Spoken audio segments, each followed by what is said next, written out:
So there are a number of structural differences, and one of the most important ones has to do with the rules governing the CCPs. In the US and Europe, those used to be baked into the legislation, versus in Asia, they've devolved a lot of the rules to what we call the clearinghouse rules. This makes apples-to-apples comparisons a bit difficult because you can't just compare line-by-line legislative text. You have to compare legislative text to, in Asia, legislative text plus the clearinghouse rules. I'd say also that Asian CCPs, being newer, have generally built more skin in the game into the default waterfall management process from the beginning.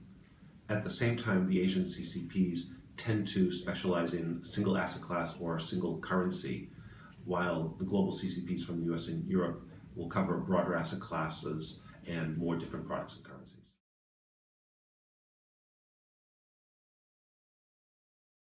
Yeah, it brings up a couple of issues. I mean, one is that the underlying liquidity in the markets is not as great. So they're clearing markets that are less liquid. And so in the default management scenario, you're going to possibly find that there's less depth in the market, which will make it more difficult to resolve the book of the defaulted clearing member.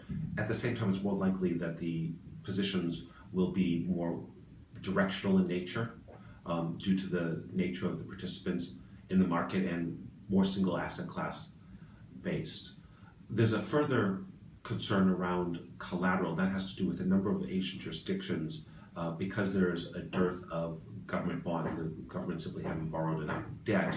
They're using other forms of eligible collateral that require haircutting, and that will complicate the process of doing the valuations and the closeouts at the time of a default. That's something we also do think about, is if you have a global bank that defaults, chances are they've defaulted as clearing members on 5 or 6 different CCPs. Now, other global banks that are members of those CCPs are then looking at being called to be part of the default management team in each of those CCPs. And there's a question, how they allocate their senior traders to each of the CCPs, given that these events are probably occurring concurrently at each CCP, and the trader will be sequestered to the CCP. So it's a good question of whether there is enough talent.